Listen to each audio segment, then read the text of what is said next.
প্রিয় দর্শক, আমরা এখন হচ্ছে যে সাদা পাথর চলে এসেছি।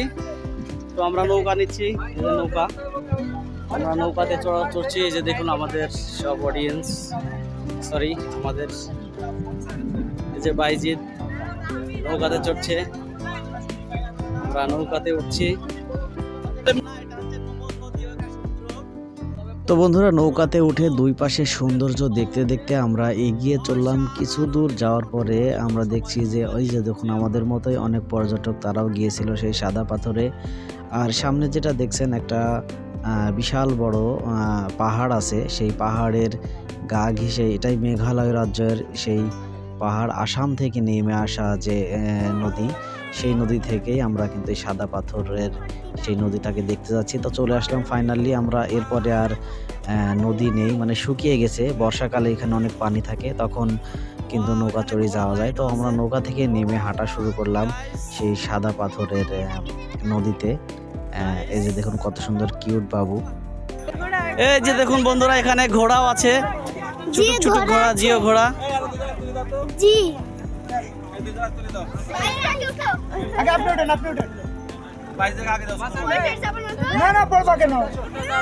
এই যে দেখুন বন্ধুরা, অরিন এবং বাইজিৎ ঘোড়ায় চড়ছে।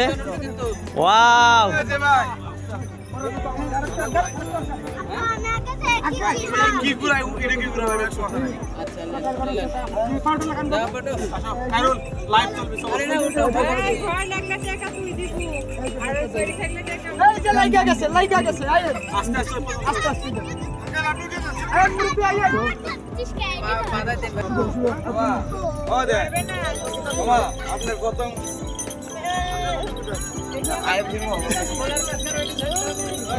বাইজিৎ,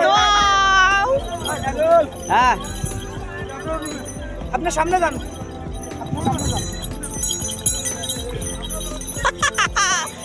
হ্যালো গাইস, দেখুন বাইজিৎ এবং অরিন ঘোড়ায় চড়িয়া মর্দ হাঁটিয়া চলিল।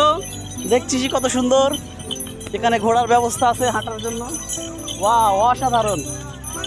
ওই যে আরেক জায়গাতে। তো অরিন আর বাইজিৎ ঘোড়ায় চড়ে অনেক মজা পেয়েছে, তাদের আনন্দ দেখে আমারও খুব ভালো লাগছিল। তো এই যে দেখুন আমরা চলে এসেছি প্রায়, এখানে একটা মার্কেটের মতো, অনেক সুন্দর। এখানে কিন্তু ইন্ডিয়ান অনেক জিনিস পাওয়া যায়, সব রকম জিনিসই পাওয়া যায় এখানে, আপনারা কেনাকাটা করতে পারেন। ফাইনালি আমরা চলে আসলাম সেই কাঙ্ক্ষিত সাদা পাথর। এই যে দেখুন, এটা কিন্তু মেঘালয় রাজ্য থেকে চলে এসেছে, আসাম থেকে, আসামের মেঘালয় রাজ্য থেকে এই নদীটা বয়ে চলে এসে বর্ষার সময় প্রবল স্রোতে এই পাথরগুলা কিন্তু সেই ওই নদী বেয়ে বেয়ে চলে আসে। তো এখন অতটা পানি নেই, কিন্তু এই পানিগুলা বরফগুলা পানি, অনেক ঠান্ডা পানি। এখানে আমরা অনেক আনন্দ করলাম, আমাকে ঘোড়া বানিয়েছে অরিন আর বাইজিৎ। তো আমরা এখানে এত আনন্দ করেছি যেটা ভাষায় প্রকাশ করা যাবে না। খুবই মজা করেছি, খুবই ভালো লেগেছে। যদি আপনারা আসলে মনকে আনন্দ দিতে চান, খুশি করতে চান, অবশ্যই পরিবর্গ নিয়ে আপনারা বিভিন্ন জায়গায় ভ্রমণ করবেন। ভ্রমণ করলে হয় কি, মনটা মানে খুশিতে ভরে যায় এবং কর্ম নতুন করে নতুন উদ্যমে কাজ করা যায়।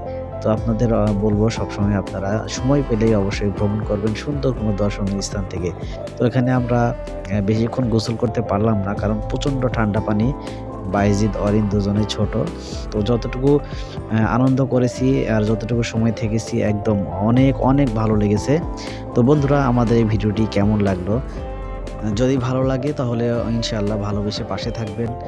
আর এই যে দেখুন আমার অরিন এবং বাইজিৎ, এই দুইটা আমার ভাইয়ের ছেলে মেয়ে আর কি, তাদের জন্য দোয়া করবেন এবং আমার জন্য দোয়া করবেন, আমি যেন আপনাদের মাঝে সুন্দরভাবে কাজ করে যেতে পারি এবং আপনাদের ভালোবাসা নিয়ে এই প্ল্যাটফর্মে টিকে থাকতে পারি। তো আজকের মতো বিদায় নিচ্ছি, সবাই ভালো থাকবেন, আল্লাহ হাফেজ। আমরা পেরেছি।